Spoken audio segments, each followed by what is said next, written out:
G'day, team. I hope you're well. Uncle Harps just reclining in the studio on a Sunday. It is 11:04 in the thriving metropolis of Melbourne. It's 17 degrees according to my computer. It's going to be 18 or 19. I'm very excited. Tiffanee and Cook, hello over there in TYP land as well. How are you? I'm very good, Harps. I've got the heater on at my feet and Ugg boots on. And no jumper on as well. I got bare feet. I got no heater. I got a flannel shirt on, which I'm starting to regret because I'm very thermogenic. That's not to say I'm hot to look at, but I'm just hot in the.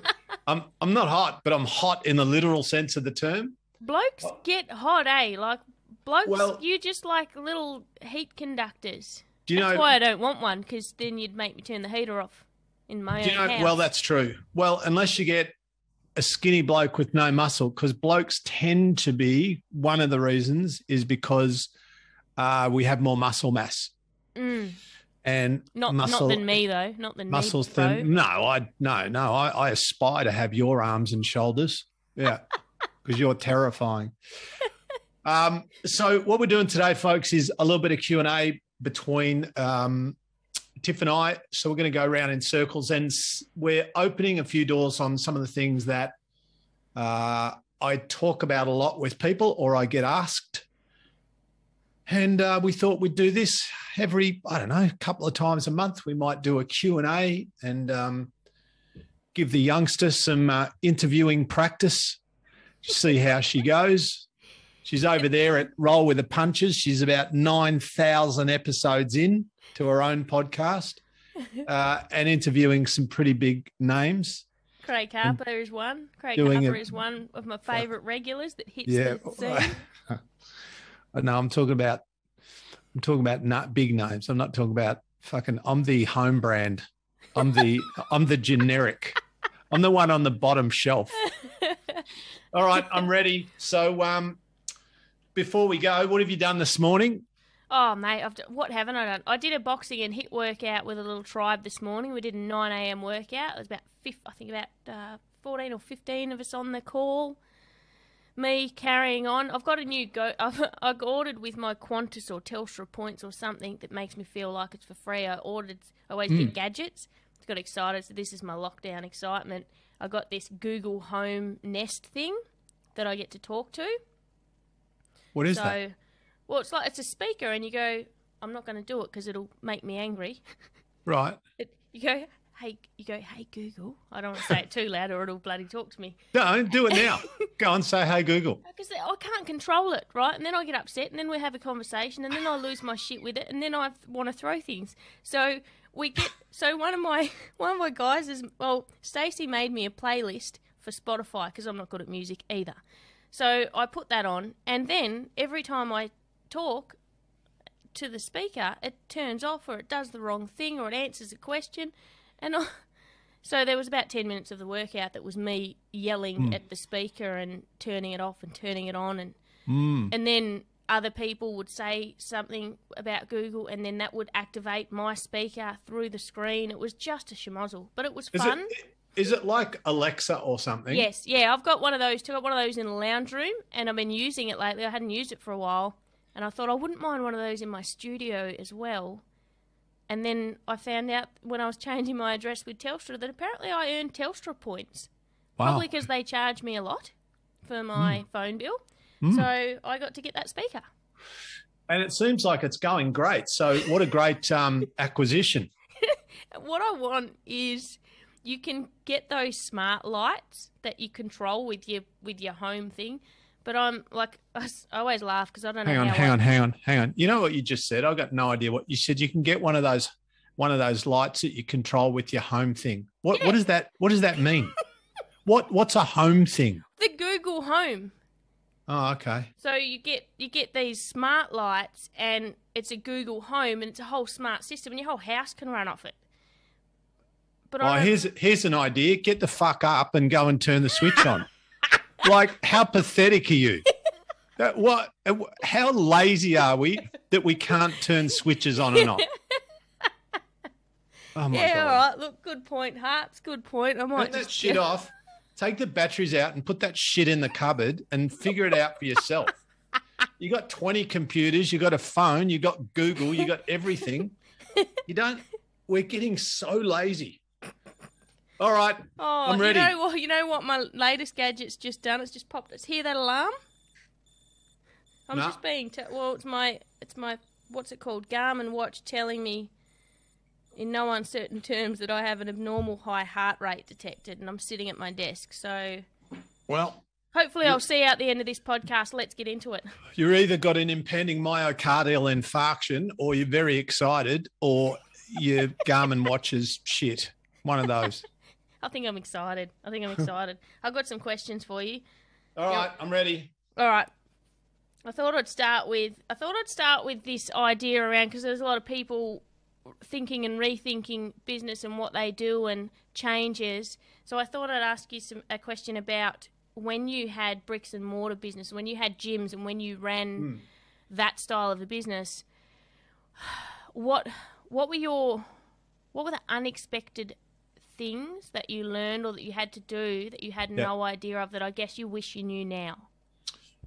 Well, everything. I mean, I set up my first bricks and mortar business in 1990, so 31 years ago, with a landlord and rent and land tax and rates and employees and lawyers and accountants and leases and all that stuff. So everything that you do is when you do anything for the first time, whether it's, lease a premises or buy a car or do an undergrad degree or a Cert 3 in fit, anything that you do for the first time, get married, anything, it's a learning curve.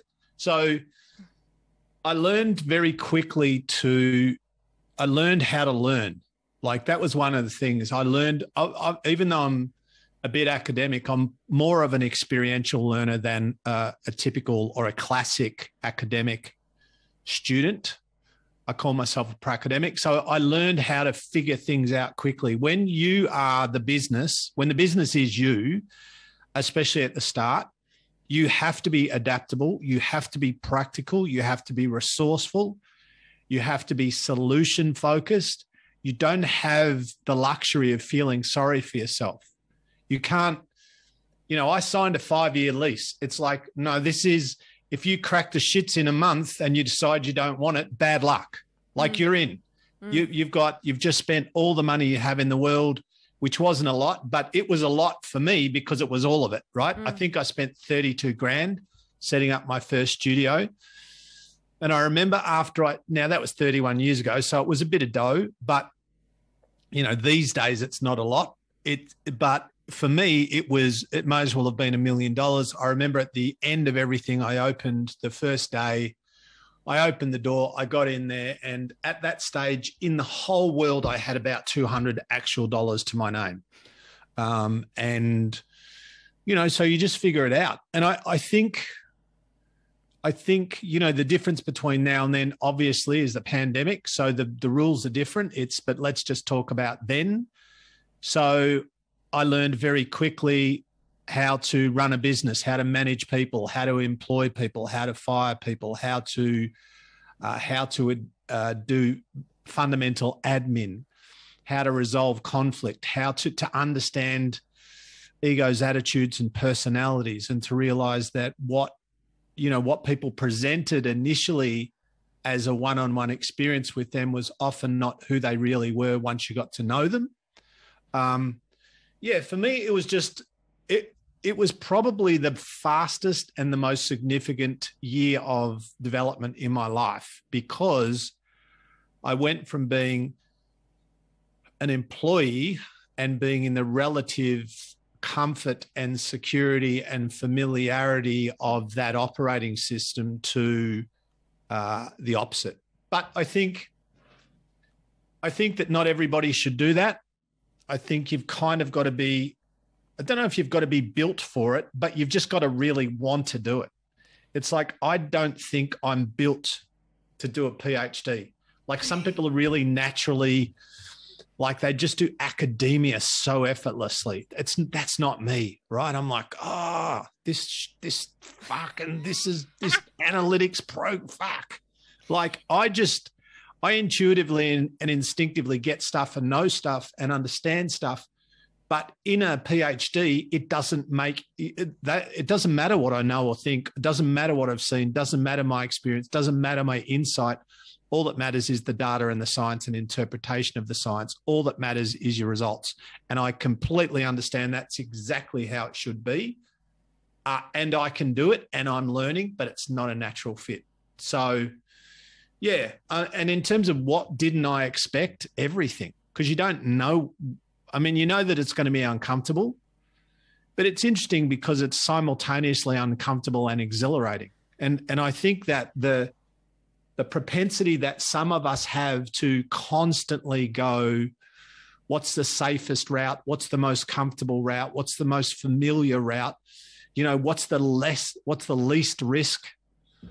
I think that the handicap with that is that while in the short term that might provide greater ease, maybe, greater comfort, maybe, I think over the long term what we do is we stop ourselves from building resilience. So yeah, along for that me way, it was growth.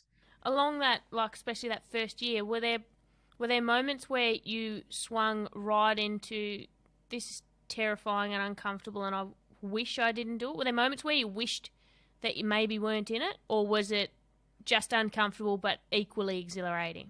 No, I didn't really wish because it would have been, I was just aware that I couldn't get out of it. Yeah. So that's why, and I didn't want to get out of it, but it was, it was exhausting and terrifying and awesome and exciting.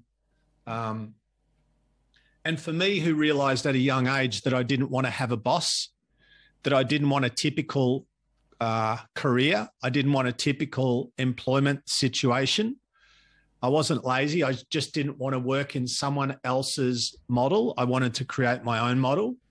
I always say to people, as long as you subconsciously know that you can get out of it, that will always be floating around your mind. But for me, once I spent all my money, I put my name on the door, I signed a lease, I fully committed financially, commercially, practically, professionally. I left my job. Everything I had in the world, including me and my energy and my time and my intellect and all my dough and my reputation and my ego and everything was in it. So there was no chance that I would give up. No chance. I might fail, but it wouldn't be because I gave up. It'd be because I fucked up. And so for me, that's why, when I talk to people about trying to succeed, whatever that is, whether it's losing 30 kilos, starting a podcast like you've done, building a brand, building a business, I'm very, very interested in their level of total commitment to the process. Because it's just a process that you need to fully commit to. And yes, you'll learn and adapt and change things as you go. But when, like a lot of people essentially start with this is a metaphor and a bit of an analogy, but it's like they've got their fingers crossed and they're like a little bit like, oh, well, we'll give this a go. And I'm like, you may as well not start. Because if your attitude is, gee, I hope this works out, rather than I will do whatever it takes to make this work. When you have it's like when you start a diet or when you start any new program or any new transformational endeavor to make exercise a consistent part of your life or to change a destructive habit. I'm not saying it's easy, but when you've already got somewhere in your mind the option that you can give up at any time, that there's an escape clause, there's a safety net, then you're kind of fucked before you begin. But if you can mentally and emotionally try to remove those and say, I know it won't be fun, quick, easy, or painless, but nonetheless, I'm completely and totally committed unless I get to a point where I practically can't get it done or I literally change my mind. And I think there's a time when we can change our mind, but I'm not talking about just throwing in the towel. if 57-year-old Craig Anthony Harper, with all of his wisdom and experience right now, could go back to however old you were back in the old age, Stone Age. 26, yeah. 26. Don't be cheeky. Yep, when me and Fred Flintstone were hanging out, yep. Well, if you could go back to that version of Craig and you could tell him one piece of advice, what would that be? There's a bunch of questions here. What would that advice be? How do you think he would listen? Is there a way you would deliver it so he would listen? But if he did listen, do you think you would miss some crucial learning or experience that you got out of not knowing that? Yeah, I probably wouldn't. That's okay. They're both good questions. And I think the really convenient answer would be to say something like, I'd go back and tell myself not to overthink so much, or not to try to impress people who don't care about you, or you know, not to hang so much shit on yourself or whatever. But I don't think I would give myself any advice, because I think that without all that messiness, I wouldn't have the insight, and I don't know if it's wisdom, but I certainly wouldn't have the insight that I currently have. I wouldn't have the perspective that I currently have. And I actually think the tapestry of fuck-ups and failures and successes and triumphs and joy and pain and embarrassment and, you know, the myriad of experiences and thoughts and feelings that we have is what makes us who we are, as long as we're okay being in the middle of all of that, the student. And as long as we're okay with recognizing, you know, there's a difference between going, I'm a fuckwit, and going, oh, well, that didn't work. Why didn't it work? How do I do it better? What can I learn? And so it's about what's happening in the business and with your clients and with the money and with the gym and with the market and with the, you know, the industry. And it's about understanding and navigating all of that on a professional, commercial level. But in the middle of all of that, it's about me, the individual, or you listening to this, the individual, managing you and navigating life personally on an emotional and a mental and a behavioral level, so that not only is the gym, in inverted commas, whatever your version of a gym is, not only is the gym doing well, but in the middle of it, you're doing well, because it needs to be both, you know. And yeah, I had a few moments where my gym was going great, my business was going great, but I was going terrible. And then you go, well, if he's making lots of money and he's got lots of staff and he's ticking lots of boxes, and he's got multiple gyms and they're all making money and it's all successful in that sense, but he's unhappy or sad or disconnected or lonely or anxious or depressed or a myriad of different things at different times, is he successful? And for me, the answer is no. And so, yeah, and it was just navigating both, because we're trying to navigate business and we're trying to navigate life as humans, and we're also trying to build an internal world of joy and calm and happiness and fulfillment. And those things don't always go together. I mean, you and I have met people who, from the outside looking in, you would not say that they were in the cultural typical sense. You wouldn't say they were wildly successful, but you meet them. I've met so many people like this that have taught me so much, where I go, well, you don't make any money hardly, but you're way more successful than me. You're way more successful than me because you've got it figured out, because you're calm and you're happy and you're fulfilled and you have purpose and you're just full of love. You know, I'm like, that's what I want. So it doesn't have to be one or the other, but that was a long-winded answer to your initial question. That rings true, exactly how I used to feel when I first got into boxing. And I used to look at it from the outside, both look at my friends that were fighting, but also look at me that was fighting, and realize that in my world it was the biggest thing, but in reality it was nothing, and no one really cared, and it didn't make a difference on that same level. You know what I mean? Like, some people we put so much into this one thing, and it doesn't have the meaning that it only has the meaning that we give it. Yeah. Yeah. And I think that I always have this theory that success is driven from from something hard, from a hard place or a hard experience. That's what makes us successful, because without that experience, what is feeding us to push and be successful somewhere else? So we can't, I just don't think we can want for success without having a fall or failing. I think it's also important to take that word success and put it under the spotlight and go, okay, what are we talking about?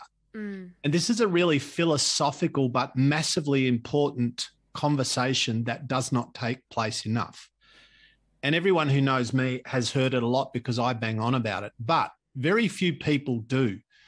Because when we talk about, I want to be successful, most people are talking about stuff. Most people are talking about business and brand and profile and money and career and job, and income and status. And all of those things are fine. I'm not criticizing those things. But I think what's really important is to say, all right, well, that's the cultural kind of typical definition of success. And if you're killing it financially and your business and your career and income is all great, that's great. Well done. That's definitely an achievement. Big tick for you, big elephant stamp for you. But then beyond that, you go, well, is that all that success is for you? Is that like when we hit the pause button and it's just you and me and we're talking and I'm looking at you and I'm saying to you, are the only things that matter to you those things? In terms of a successful life, is that all that matters? And of course, when people stop, they go, well, no, I want to be healthy and I want an awesome relationship and I want my family to be well and I want to be content and I want to live my values, whatever that means. And I kind of maybe want a relationship with, I don't know, God or a higher power, or I want a spiritual component to who, so I think that sometimes we need to put certain words that are overused, right? And they're just kind of misrepresented, I believe, in our culture and our collective kind of jargon, to go, let's really think about, away from the stereotypical kind of understanding, let's really think about what are you talking about success? Are you talking about money? Are you only talking about the external things? And the truth is, most of the time we are. But when we phrase it like this and we hit the pause button, and then most of us go, oh, that's a good point. Because I do want to be successful in my career and I do want to make some good dough and I'd love to have a nice house and I'd love to be financially secure. And yeah, me too, of course. But then beyond that, and that's that, I think that's that deeper, this is away from the rah-rah and the motivational memes and the bullshit and the fluff, right? Where we go, yeah, okay, so from the outside looking in, life is great, but what about the inside? What about the inside out experience? How's that traveling? And I think we really need to, at least open the door on that, thinking about what does that, and this is for everyone. This is for teenagers. This is for millionaires, billionaires. This is for people who are unemployed. This is for people who are battling drug addiction, alcoholism. This is for people with big egos and no self-esteem, and academics and pracademics and truck drivers. And this is all of us, because we all have a mind and we all have emotions and we all have an internal world, but some of us take such little care of that internal world that our overall life experience is rubbish. And there's so much focus on everything external in our culture. Everything is about that. And just now, because for better or worse, because we're in the middle of what we're in the middle of, now we're having a lot more conversations about mental health, and you realize how much, and yes, there is a correlation between, situation, circumstance, finances, and what's going on internally, or there can be, but there's not always. Sometimes the outside is shiny in Hollywood, but the inside's the opposite. And you go, oh, well, how can that be? Because I'm not lacking anything. I'm not going broke. I've got people who love me. I'm in not bad shape. I don't have a major illness. I'm in a pretty good country, and yeah, life's not awesome right now. It's a bit dog shit, but overall, you know, so yeah, it's about that managing the internal and the external and being aware. I relate to that. You remind me of, I spent a lot of my life with this lack attitude. You know, I've always worked really hard and set myself up financially and had this real focus on making sure that I was secure. And so the narrative became, I never have enough, I'm not secure, I need more. And sometimes I would sit down over different times and think, I could literally choose to go and buy a plane ticket, obviously not right now, fly around the world, travel wherever I want. I could sell my assets. Like, I am rich. There is nothing that you could put in front of me today within reason that I could not literally do should I choose to, but the story in my head was, I'm too poor. I don't have enough money. And I'd always come back to that. It would blow my mind. Blow my mind what the story inside my head was and how it just wasn't reality. It's like, you're just choosing not to. What do you, don't stop telling the same story?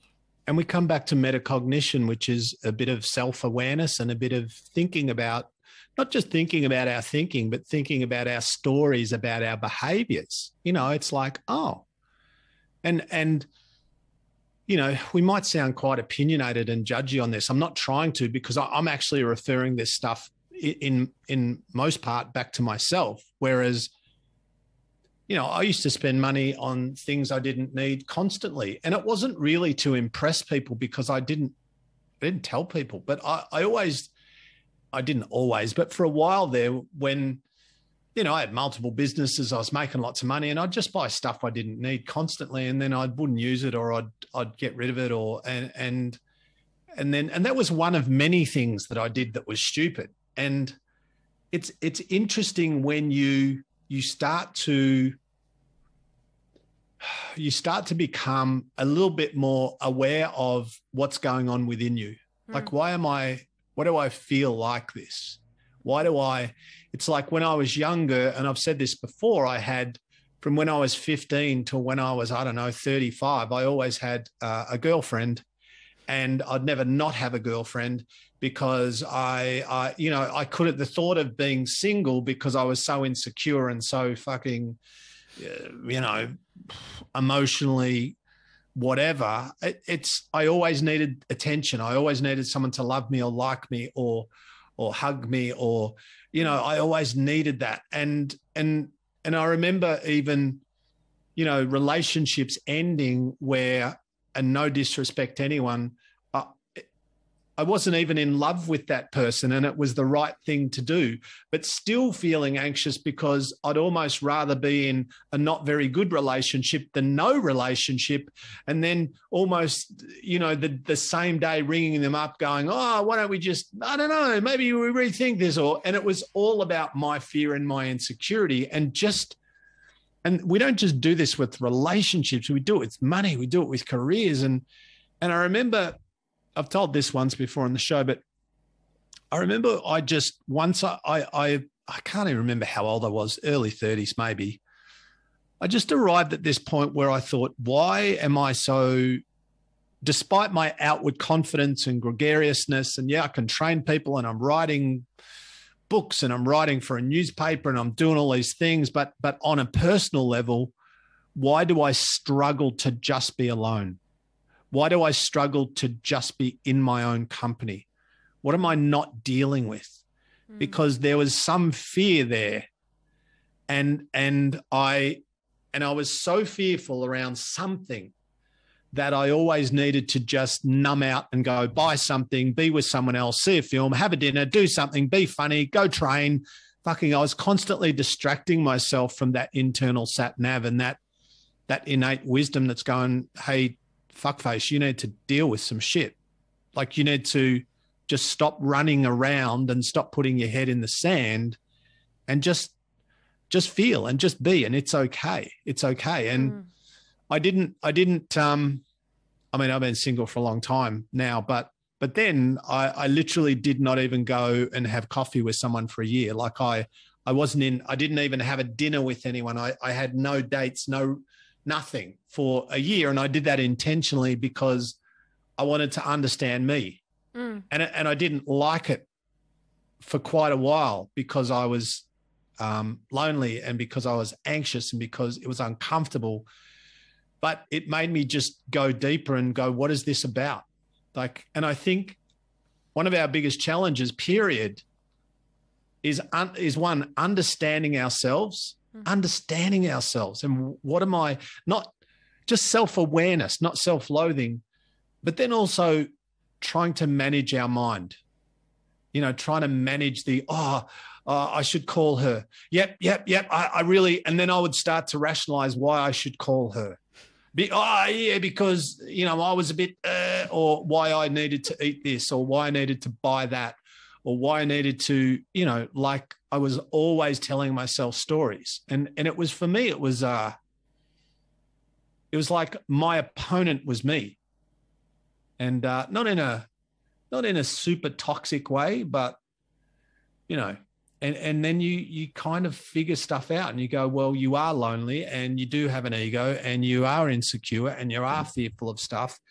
And by the way, said my higher self, that's okay.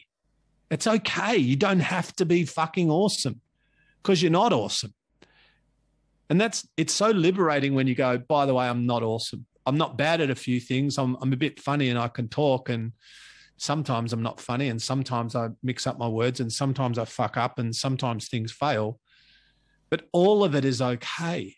Like this pressure and this expectation, even coming from one's self, to be awesome. It's ridiculous. And even in our vernacular, we're like, oh, you're amazing. Like, well, why? Like, why do we all have to be amazing? Why do we all have to be awesome? Why can't we just be fucking average, but wildly happy and content? Like, what if I'm so fucking average and mediocre, but in the middle of that, I love my life and I love me? Is that okay? How hard was it for you to open the door on self-awareness and redirect self-loathing? Like, how hard is it for people to, I think it's a balancing act, as soon as we get self-awareness, it's like self-loathing is sneaky. Self-loathing is something we don't deliberately do. I think it seeps out of our subconscious. We often spend a lot of our life not realizing that the actions we take that are driven from self-loathing, the small things we say, it's kind of hardwired. And then when you open the door on self-awareness, you have to start reframing that and redirecting that and understanding, how do we be compassionate? How do we manage that? How did you manage that? How long did it take? Well, I'm still managing that. So let's just start with what's the difference. Well, self-loathing is really just criticism for the sake of criticism. I'm a fucking idiot. This is never going to happen. And I understand that. Self-awareness is, okay, I had a conversation with Tiff, and what I was trying to say, I didn't really say very well. And I think I might have offended her. Let me ring her up, apologize, and have another go. That's self-awareness. It's not like, I fucked it up. She hates me. I'm a moron. I'm such a terrible communicator. Self-awareness is, all right, well, my intentions are not her experiences. That's self-awareness. Self-awareness is, I could have done better, so therefore I'm going to try to do better. Self-awareness is, let me just ring her and be humble, right? And then start again if she'll let me. That's self-awareness. And self-loathing is, while understandable, it's destructive and toxic and pointless. It only produces bad outcomes. Whereas self-awareness can genuinely be a catalyst to improved performance, relationships, communications, outcomes, quality of life, experiences, because I realize when I listen to me on a podcast, I become more self-aware. I don't like listening to my voice or me doing what we are doing right now. I don't like listening back. That's the God's honest truth. I don't enjoy it, but I need to do it because I need to understand what it is like to listen to me. I need to know what it's like for the listeners to hear me bang on about because I want the experience to be good. And so sometimes I sense something, hear something, experience something that I think I need to change, and I change it. I change it. The other day I was on the phone with someone, and he'd asked me last time I spoke to him, he said, I want you to do this for me, I want you to do this and send this to me. So he gave me a task, and then I moved house and we were in lockdown and blah, blah, blah. So I caught up on the phone to him, and I said, I want to revisit what you asked me to do because I'd like to do that. It's just a little project thing. And he goes, and he said something, and in that moment, I caught myself, and this is where I think you start to cross the line and come to a better place, is I knew straight away, I felt the feeling of self-loathing where part of me was like, see, you shit, you should have done that, you fucked up, all the things. And I go, and before I even voiced that, I just said, I was about to say this, Chris, but what I'm going to say instead is I'm well aware that the amount of things that I have to produce is almost inhumane. And that's okay, because naturally it means that some things just aren't going to fit in, and that's okay too, but I'd really like to do this. And it was just this in-the-moment reframe, but I'm starting to catch myself. I'm catching those feelings when they happen and choosing to respond rather than just reacting and then harbouring this dulcet tones of guilt afterwards. Well, that's smart too, because also you're realising, apart from the obvious of how you were communicating and coming across in the moment and what you were feeling and experiencing in your story, you reframe that, but you're also being aware of your performance threshold. How much shit can you do well? And this is important in life. Like how much training can you do before it's too much and it's bad? How much healthy food is the right amount? Because you eat too much healthy food, you now have an unhealthy diet, despite the fact that it's all healthy food, because you have 1,000 calories a day too much.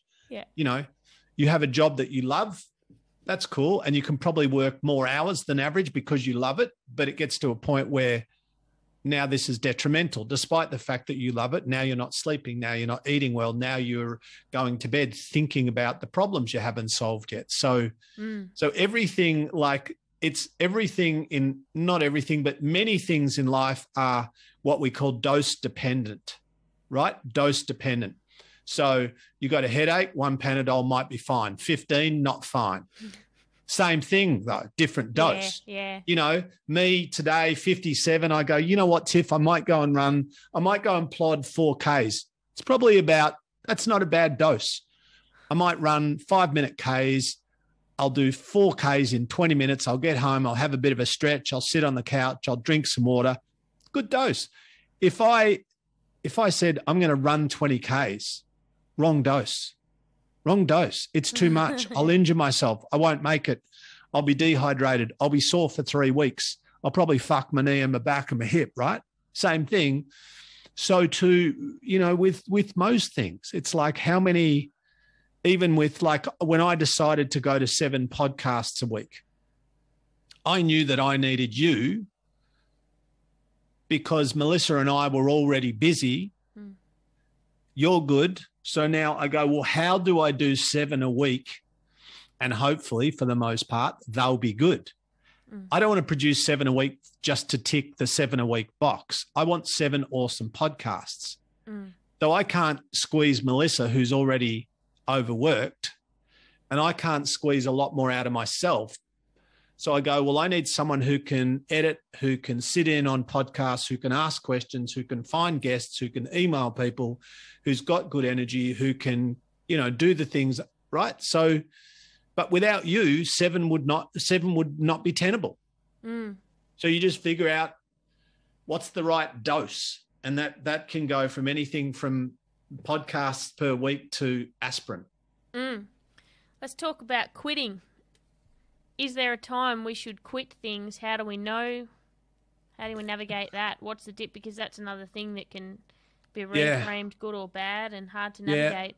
Good question. I think there's a time where, remember before when I said, about removing the safety net and fully committing to a process, and saying, all right, well, I'm in this. I'm in this. This is not what I'm trying. This is not something I'm giving a crack. This is my new normal. And again, easier said than done. I think quitting, it's interesting because quitting gets used, I think, in the wrong capacity. So there have been things that I have done that I got to a point with the journey of that thing or the development or that part of my life where I went, nah. It's like with personal training, for example. So I wrote programs from when I was 18 till 7 years ago. And that's, 3 decades. I didn't quit personal training.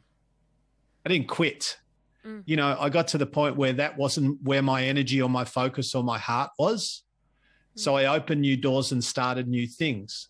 And so quitting has a really negative connotation, as in I just gave up. So for me, that we will always just give up and quit on things, probably because we're human, and I have. But I think we need to differentiate between I decided not to do this because I wasn't passionate about it anymore, or it wasn't where I wanted to go. Yeah. And the other end of that, which is I really want to do it, but fuck, it's too hard. I'm throwing it in and I'm giving up. And it's not to judge people who do either of those things, but just to be aware of the difference. Like there is definitely a time to stop doing something if it's not working, and you improvise and adapt and all of that stuff. But sometimes we get to the point where, no, this won't work, or I can't see how it would work. And I don't want to invest the next 10 years of effort and energy and resources and time and sweat and tears for a maybe. I think and so there is definitely a time to adjust and reset and stop doing one thing and maybe going, no, that's not for me. But that's different from throwing in the towel because it's too hard. I've rarely thrown in the towel in my life. I'm sure I have, but it's not too many times. Yeah, I feel like it comes down to that exact conversation we just had about self-loathing. I don't think it's, for me, I don't look at it as the action itself being good or bad in terms of a choice, but what your story around it is and then what you carry forward with it. So if I quit something and then carry forward, I'm a quitter, I did that because I'm not good enough, then you're quitting. But if you look at that and go, this is not working for me and I don't wish for it to, it's not going to get me where I need to go, I'm not going to get enough out of it, I'm walking away from it, then you can walk forward into the next one. If you're not carrying over any negative association with the act of giving it up, then I think it's a good choice. Yeah, look, I've spoken to people in the last couple of years who have started podcasts and they've quit. And I would say they quit because they went, it just wasn't a market for it, and it's not like they decided that they still wanted to do one, but they're like, oh no, it wasn't working. And they literally tried 10 to 20 episodes, if that. And I wouldn't say to them, but like they quit. They just gave up. Like there's 4 million podcasts in the world. If you really, really want to give it a crack, you fucking, dig deep for a long time, get good guests, learn the process, learn how to edit, get a good mic, ask great questions, keep learning, keep fucking up, keep getting up. I did 10 episodes. It didn't work. People weren't interested. There's no market. Get better. Like, if you really want to do it, you'll do it. Yeah. And there are other, like, absolute clarity. People need absolute clarity about what they actually want to get out of it. I think we're all just so dopamine driven that where everyone wants the hit and the accolades and the outer stuff. Podcasts are hard and slow, and none of that stuff comes for a very long time, and maybe never ever. Maybe that's true. And then at the opposite end of the scale, somebody that you know, and a lot of my listeners know who we love, Josh and Tommy from the Daily Talk Show. I mean, they did over 1,000 episodes. They produced some amazing content, had incredible guests. They were up and running for 4 or 5 years. They were cranking them out there. The quality of what they did was awesome. Their production value, I mean, it was just awesome. And they did well over 1,000 shows. And then, you know, they kind of got to a point where they went, well, our video production company is making 10x and our podcast is making half 1x, right? And it was a huge amount of time and effort and work for not a great return, albeit it was a very good product. But they just made a strategic decision. We've done 1,000+ great episodes, so we're just going to open a new door. So for them, that's the difference between I did 10 episodes and it didn't work and I'm throwing in the towel, and somebody else who, after a very long time with a good track record, went, yeah, we've done that. We were pretty good at it. We're real good at it. And you know, it doesn't always, it depends on what your metrics for success are. I know that they made some money through it, but it wasn't, you know, it wasn't an overwhelming, rampaging financial success. And so you've got to do the work, you know, and they had multiple people working on that show. And then you go, well, I can go and film one video for this company and make 10 times what I do in a day on the podcast. Why would I do it? And that's just a smart strategic question. And also they ticked a lot of boxes and had a lot of fun over those 1,000+ shows. And that show would have fed their profile anyway.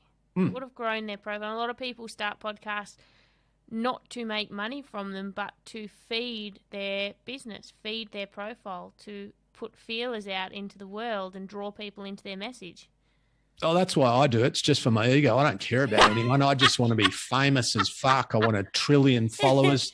I mean, that's how I vibe. Like I feel like I don't even know where I sit in the ecosystem of that, because I don't sell, like I don't currently have anything to on-sell from it.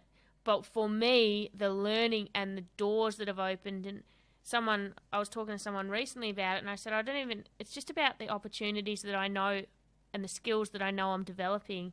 And I don't know what the doors will open, but they're going to open, and I love it. So I'll keep doing it, even when no dollars flow in from it. Well, and you have to. I mean, we are, I don't know, this is probably, I think this might be 540, our episode. But, you know, and we made pretty much no money or very little money for 300 episodes. That's a lot of episodes. And it's only been recently that we're making pretty good dough. But if it was only about money, I would definitely never do a podcast. I mean, the amount of time and effort and work to produce what we produce, and I'm not trying to sound silly, but you've got to, I don't mean this sound on any level egotistical, but I make more in 1 day of corporate. 1 day. 1 day than we do in a month of podcasts. You know, it's like, it ain't for the dough, that's for sure. Yeah. You know, so it's, or maybe that's not quite true, but it's a bit better now. We're making a bit of dough now. But, you know, for me, I love connecting with people. And I would be lying if I said we have no regard at all for whether or not we make money. We have to. Because I have Melissa full time and Tiff half time, and we need to pay bills. So of course I care, but it's definitely not my driver. It's not even in the top 10 in terms of my reasons. But it's you know, for me, because I've spent my life interacting and connecting and talking and teaching and coaching, it's just as is Zoom. It's just another beautiful medium for us to be able to connect with people and support people and help people. And, last night, I did a Facebook Live and, we had hundreds of people on that, and there's no agenda. I'm not selling anything. There's no upsell at the end. There's no hooks or catches. It's just talking. And I go, hey, everyone, I'm going to be on Facebook Live at 5 o'clock. I'm going to have a cup of tea. If you want to bring a cup of tea, sit down, ask me a question, hang out with me, and I love that. I mean, that's my jam. And it's like people, like one bloke sent me a message and goes, that was great. You're awesome. But like, why do you do that? Like there's nothing in it for you. And I go, that's so hilarious. I get that. But you get to the point, and I'm definitely not rich, but you get to the point and you go, well, I make enough money. I'm not rich, but I make enough money. So now what? And what age do you get? Like, when do you get to the point where you go, that's enough? Or, you still got to pay the bills, but there's in our mindset, there's this insatiable kind of aspect to, I can't be lean enough. I can't be strong enough. I can't make enough money. What about this thing called contentment? What about where I am right now, not soon, not tomorrow, but right now, my life is awesome. I know everybody's life is not awesome, and I'm very sensitive to that, which is why I invest into the lives of others. I feel very, very fortunate and grateful for where I am. But at the same time, I work like a motherfucker to get here.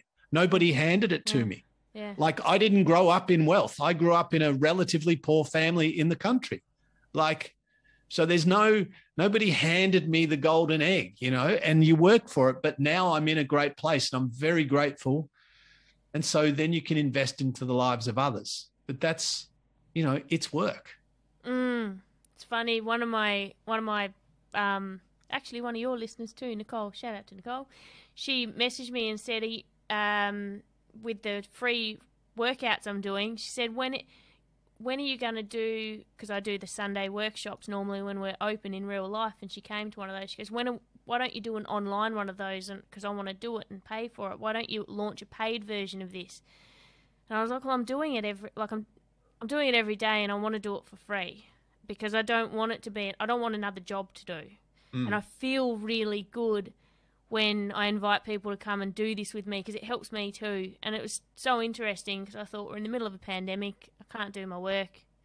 I can't build my empire, but I didn't want to focus on the income from that. I don't want to spend my life looking at everything and turning it into $1.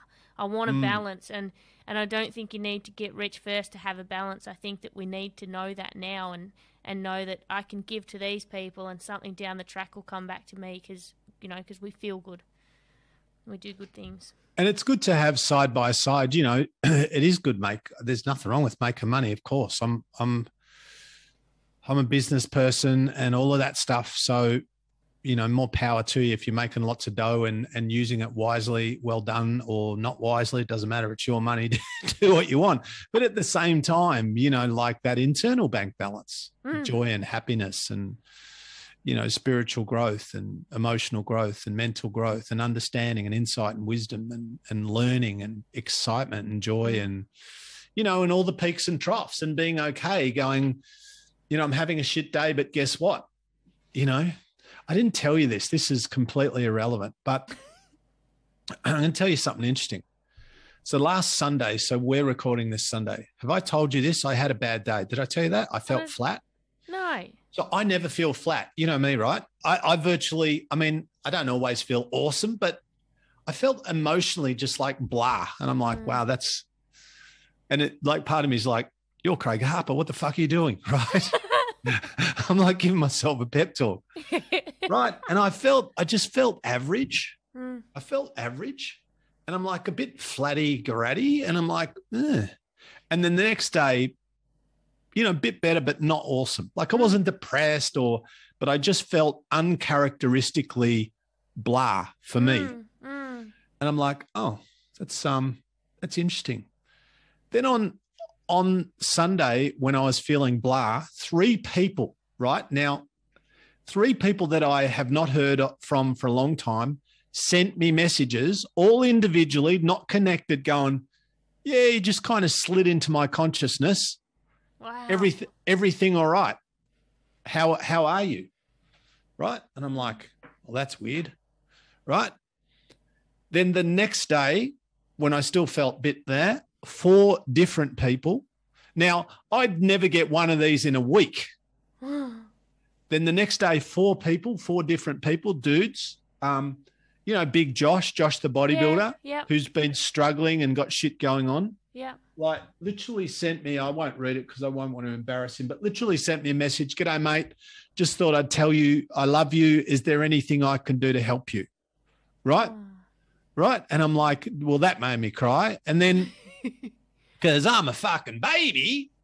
And then the next day, so the next day was Tuesday, I got 2 or 3 more. I literally had, it was either 9 or 10 messages from unrelated people, all in the space of about 48 hours, sending me messages when I was a bit flat that I never told anyone I was flat, going, you just came into my mind, my whatever, are you okay? Everything all right? Sending you some love, look after you, hope you're all right.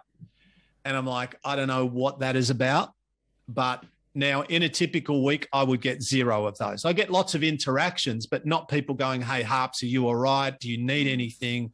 How are you traveling? And by the way, I'm not asking for that. And there's no self-pity here. You're going to have 1,000. No, I'm fine. I'm not asking for that. I'm just pointing out something that, like, what are the odds that I might get one of those a month?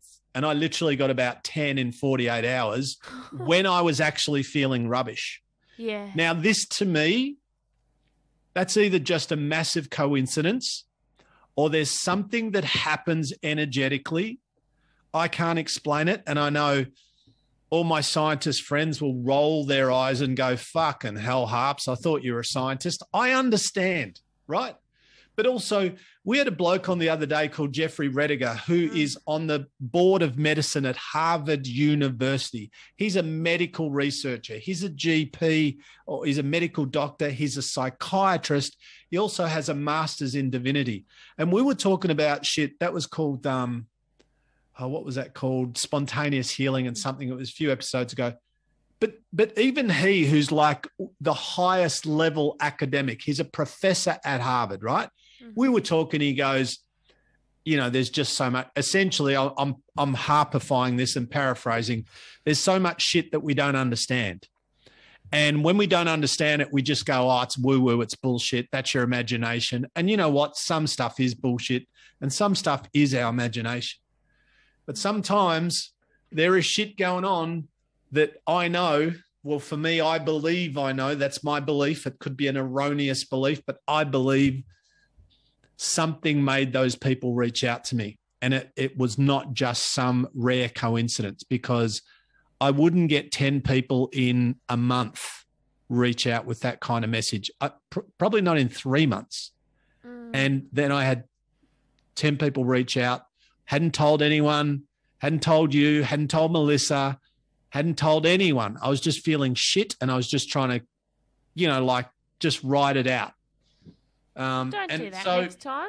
What's that? Harps, don't do that next time, please. No, I'm an island in a sea of humanity. I don't need anyone. I'm fucking an emotional Robinson Crusoe. You know that. Well, we all know that's bullshit because I'm a big baby. But you know, but sometimes too, when you're flat, I feel like there's no personal development value in this for our listeners, but sorry, everyone. Bit of real talk. But you know, sometimes when you're flat, you kind of know why you're flat, right? You go, oh yeah, because fucking Fido died, or fucking we're in the pandemic, or fucking I had a blue with such and such. I could not figure out at all why I was feeling rubbish. Like there was nothing where I went, look, you know. But I will say, and maybe this did dawn on me, although I don't know if this is it, but I have a lot of hard conversations with people, a lot, like more than most people, and a lot of conversations with people who are really in a tough place. And maybe that takes its toll, you know, where you're talking to people who are somewhere between a bit unhappy and suicidal on the scale. And I'm not talking about one a month. I'm talking about, you know, a lot. And so, yeah, maybe that catches up with you or something. And sometimes, and also I take a lot on board because I'm an empath. That's vicarious trauma, Craig. That's vicarious. I mean, I was talking to Erin Cotter-Smith again yesterday. We did another potty because it's the 9/11 20-year anniversary coming up. Right. And she was talking about some of her research findings of not just their mental and emotional, but also the actual physical health of the first responders. They're tracking cancer rates, different types of cancer and respiratory issues. And, you know, she's talking about that. And obviously she suffers vicarious trauma because she's researched it. She's become best friends and family with some of the first responder families. You know, she's jumped in, all in, empathetically. And I'm sitting in front of her and I'm going, you've got respiratory, heart, several times you've had cancer removed. Like, she's got all of these issues and she's got vicarious. I'm like, do you ever think about how your body's reacting to your emotions when you're hearing and you're actually researching that and you're taking that on board, not just emotionally, but physically too? That is such a very salient point you make. When did you get all wise and shit? That's good. No, it's true. And that, I love that too. I don't love that term, but I'd only heard that term for the first time when I interviewed her, vicarious trauma. And it's true because, you know, one of the upsides of being empathetic is the obvious, which is you're loving and compassionate and you're great with people. One of the downsides is you take on board people's shit and it has it can have a negative physiological consequence. And you talk about this. You talk about the physical response we have to this when you teach it in workshops. And since you've done that, I know that it's because I've listened to you that now I notice when I put Netflix on and I want to pick a show, I used to grow up wanting to watch horror films or thrillers or so, and now I go, I don't want that in my nervous system. I want to watch something that makes me feel good. I'm very deliberate about that now. Yeah, I'm the same. I want to watch stuff that's fascinating, that's ridiculous, like, you know, fucking car chase movies or whatever, or good guys and bad guys, or silly shit that makes me laugh.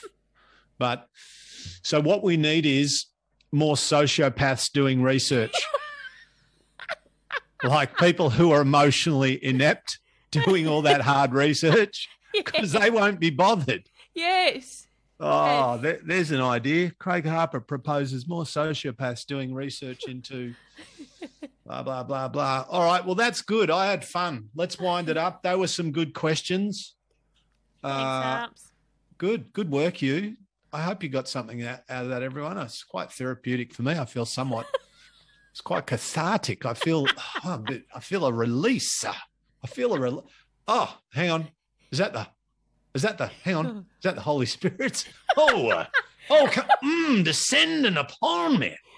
Like a fire from on high. Oh.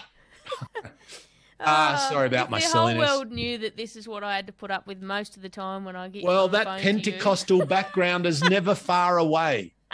That evangelical, tambourine banging, rafter hanging, caftan wearing, it's only a heartbeat away. Keeps me amused. All right, everyone, whenever you're listening to this, have a good night, have a good morning, have a good day. Thank you, Tiff. Thanks, Harps. Thanks, everyone. Love ya.